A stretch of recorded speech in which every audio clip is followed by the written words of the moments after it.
Before I begin, just a word of caution. This clip will be discussing themes of an adult nature.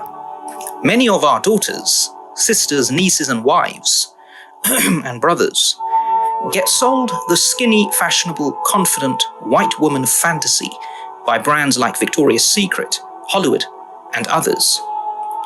The image consultants at these brands will cleverly pair up these carefully curated models and their sexy looks with a set of aspirational values: freedom, confidence, femininity.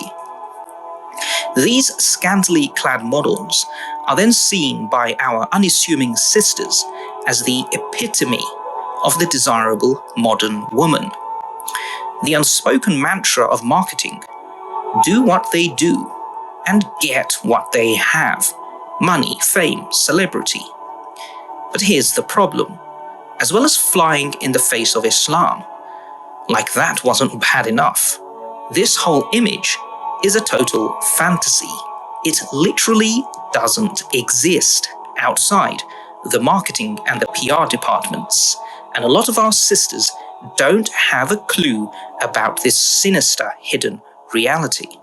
In fact, the lives of these women is the very opposite of what we're all sold as the strong white woman dream, and in the last few years, it has all come tumbling out.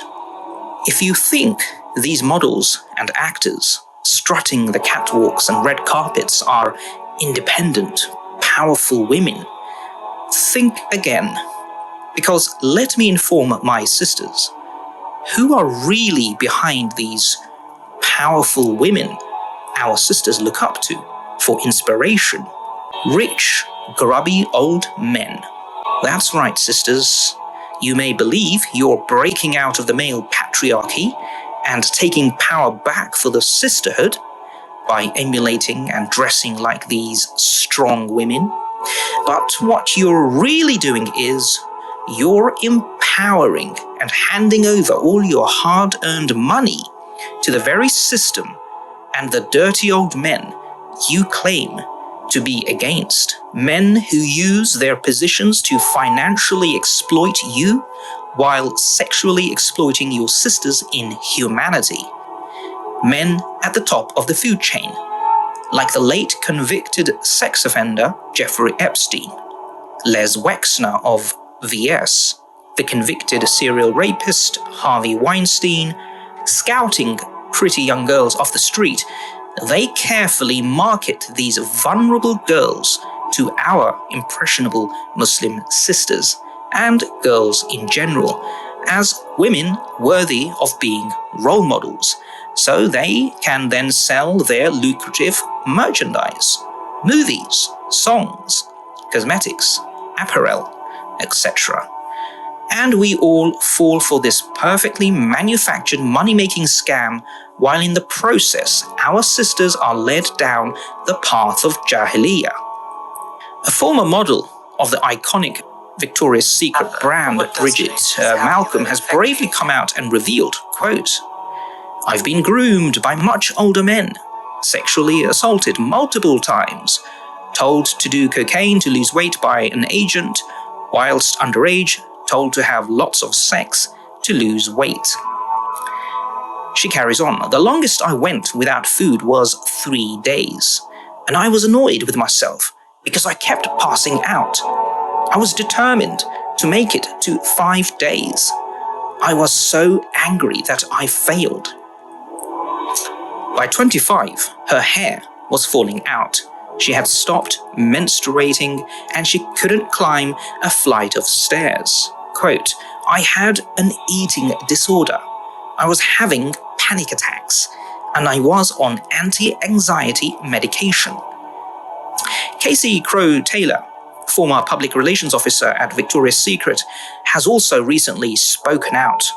Quote, "You get harassed, bullied, and silenced. It's just another form of abuse.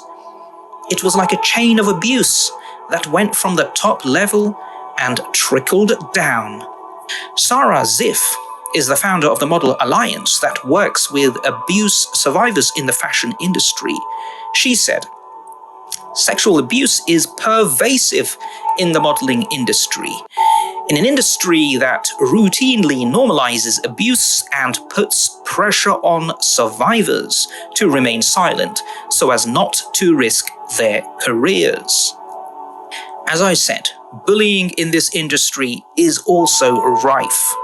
Our sisters wrongly get put under the impression that these models are naturally slim, and it's easy and natural to be so thin.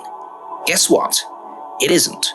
We see this in another rare expose that's recently hit the news. Another former Victoria's Secret model, Erin Heatherton, says to lose weight, she eventually sought help from a nutritionist to the stars. He started me on this diet pill called phentermine, which my therapist later called, quote, bathwater meth. In addition to the appetite suppressant, the doctor also, quote, suggested something this other model did that worked for her, end quote. Heatherton recalls she began injecting herself with a hormone called human chorionic gonadotropin that is produced during pregnancy. Quote, I started like a diabetic, injuring my stomach every morning. You think these girls are strong and in control of their own destiny, don't you? But these poor girls can't even breathe without powerful men instructing them first, or it's career terminated.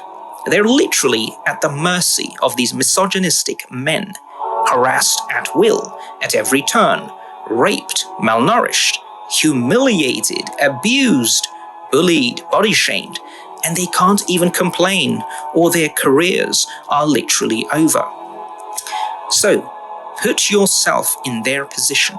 These are often very young, desperate to succeed girls in a situation dealing with powerful stylists, editors, and photographers who can make or break their career.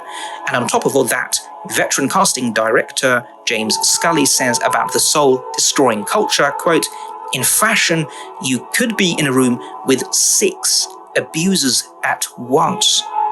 They're all covering each other's backs, end quote.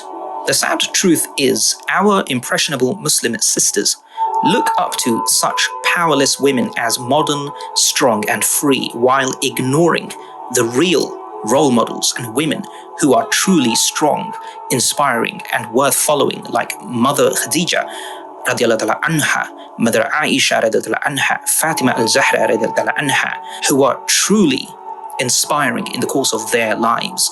These inspiring Muslim women didn't feel the need to dress provocatively to enhance their worth. They didn't hang around at drunken parties with a bad attitude to show how free and independent they are. Their freedom lay in transcending their then unethical societal norms and customs like idolatry, superstition, while devoting themselves to their Rabb in absolute Tawheed and Ubudiyya. Their dignity and worth lay in their taqwa, tawakkul, and righteousness, not on how many Hollywood parties they could be seen leaving with a movie star. What makes it doubly worse is that our Muslim brothers also get sucked into this seedy, hypersexual consumer culture when they desperately desire to marry similarly shameless girls. So our Muslim sisters feel an intense cultural pressure to match such vulgar beauty standards. What follows is a race to the bottom, an endemic culture of eating disorders, rampant consumerism, and unhealthy expectations in both boys and girls in relationships and marriages. As for the impact on the spiritual and the moral well-being of our brothers and sisters, it is simply incalculable. It is a scourge of our times. May Allah subhanahu wa ta'ala help and guide us all to the straight path. Ameen.